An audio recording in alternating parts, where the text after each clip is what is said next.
उसके against direction में हमें एक फोर्स लगाना होगा, जिसकी वजह से ऑब्जेक्ट क्या होगा, उसकी स्पीड क्या होगी, स्लो डाउन हो जाएगी। अब बात करेंगे force can change their direction of moving object. Force में क्या होता है, मूविंग ऑब्जेक्ट का डायरेक्शन बदल देता है।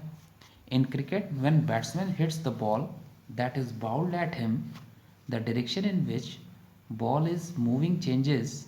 फिगर में दिख रहा है आपको। In football the player can change the direction of the moving ball by kicking it in different directions. In these examples, force change the direction of a moving object. तो cricket सभी ने खेला होगा।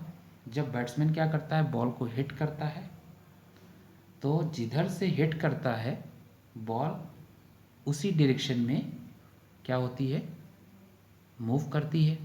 फुटबॉल में भी जब football को player kick करता है तो वो उसी डायरेक्शन में मूव करता है।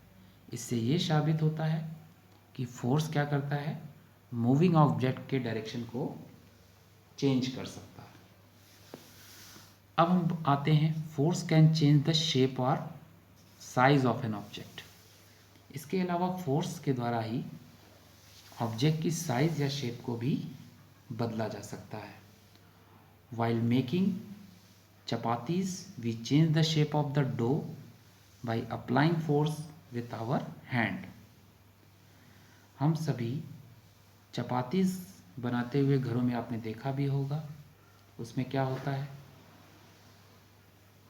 चपातीज पे हाथों के द्वारा क्या किया जाता है, फोर्स अप्लाई किया जाता है, जिससे उसका शेप क्या होता है, डो हो जाता है, गूंथ लिया जाता है।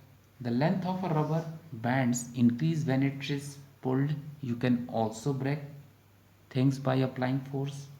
उसी प्रकार रबर बैंड के साथ भी होता है, जब हम उसको उस पर फोर्स लगाते हैं तो वो ब्रेक हो जाता है। इसी तरह material that break easily when we applying a force are termed brittle. जब मटेरियल पे हम फोर्स लगाते हैं और वो क्या हो, ब्रेक हो जाए, तो इसे हम ब्रिटल कहते हैं, ध्यान रखिएगा। जैसे object made of glass and porcelain break easily when we apply force on them. जैसे ग्लासी है, ग्लास क्या होता है, चिटक जाता है, या पोर्सिलेन वो भी ब्रेक हो जाता है आसानी से जब हम उसे फोर्स लगाते हैं। तो ये भी एग्जाम्पल है ब्रिटल का। इसके अलावा आप पिक्चर में देख रहे हैं, यहाँ पे ये सभी पिक्चर्स में आप फोर्स जब हम अप्लाई कर रहे हैं तो उसका शेप या साइज क्या हो रहा है, बदल जा रहा है।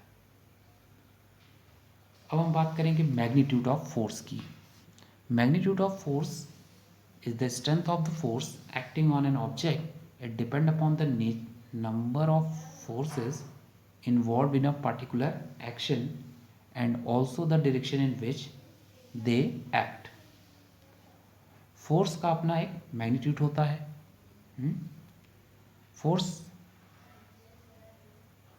में स्ट्रेंथ होता है जो कि ऑब्जेक्ट पर लगाया जाता है।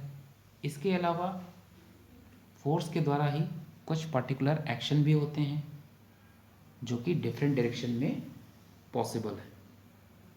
When two or force more forces act in the same direction, then the magnitude of the resultant force on the object is the sum of the forces. जब दो या दो से अधिक फोर्स एक ही डायरेक्शन में एक ही मैग्नीट्यूड के लगे, तो जो उनका रिजल्टेंट फोर्स आता है वो ऑब्जेक्ट पे लगने वाले सम ऑफ द फोर्सेस के बराबर होता है। जैसे अगर आप इस डायग्राम में देख रहे हैं कि 4 बॉयज़ हैं और चारों क्या कर रहे हैं, इस बस को धक्का दे रहे हैं, तो ये बस क्या हो रही है, आगे की तरफ मूव कर रही है। तो जिधर ये फोर्स लगा रहे हैं उसी डायरेक्शन में बस जा रही है। तो बस पे क्या हो रहा है, फोर्स तो लग रहा है, लेकिन अगर रिजल्टेंट फोर्स निकालें तो दिस इनका फोर्स, इनका फोर्स, इनका फोर्स और इनका चारों का फोर्स हम जब हम ऐड कर लेंगे उसके मैग्नीट्यूड को, तो वो फोर्स रिजल्टेंट फोर्स कहलाता है, जो कि किस पे अप्लाई हो रहा है, बस पर। उसी तरह से when two or more forces act in opposite direction, then the magnitude of the resultant force on the object will be the difference of the forces. It will act in the direction of the larger force. In case the two opposite forces are equals, the resultant force will be 0. लेकिन आप इस figure में देखें ध्यान से, तो यहाँ क्या हो रहा है, दो फोर्स तो लग रहा है लेकिन दोनों क्या हो रहे हैं, एक दूसरे के अपोजिट डायरेक्शन में है। तो यहाँ पे रिजल्टेंट फोर्स की वैल्यू क्या होगी, 0 हो जाएगी। क्यों 0 होगी, क्योंकि इसका फोर्स इस डायरेक्शन में है और इसका इस डायरेक्शन में है। तो इसका जो फोर्स होगा वो नेगेटिव साइन में होगा, तो पॉजिटिव साइन और नेगेटिव साइन कैंसिल आउट हो जाएगा, जिसकी वजह से इन दोनों का रिजल्टेंट फोर्स 0 हो जाएगा। इस प्रकार से हम फोर्स के मैग्नीट्यूड का स्टडी कंप्लीट किया। और याद रखिएगा, इन दोनों में यदि किसी एक का मैग्नीट्यूड ज़्यादा होगा तो उधर से फोर्स क्या होगा, ज़्यादा लगेगा। बात क्लियर हो गई। इसके अलावा also if the magnitude of force of an object change the effect of force will also change. यदि फोर्स का मैग्नीट्यूड ऑब्जेक्ट को बदल देता है तो इसका जो इफेक्ट होगा फोर्स का वो भी क्या होता है, बदल जाता है। If we apply a small force to an inflated balloon it will be deformed. यदि आप क्या करें, एक छोटा सा फोर्स बलून पे लगाएं तो बलून कैसा हो जाता है, डीफॉर्म हो जाता है। उसका जो ओरिजिनल शेप होता है वो डीफॉर्म हो जाता है। But if we keep increasing the magnitude of the force at a certain forces the balloon will burst out।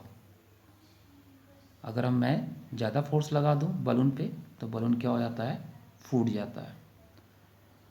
From the above explanation we can conclude that to fully understand the effect of force we need to know its strength as well as the direction in which it acts। तो इस video में हमने force क्या होता है और इसके magnitude का डिटेल में डिस्कशन किया। So we will meet in next video. Till then bye bye.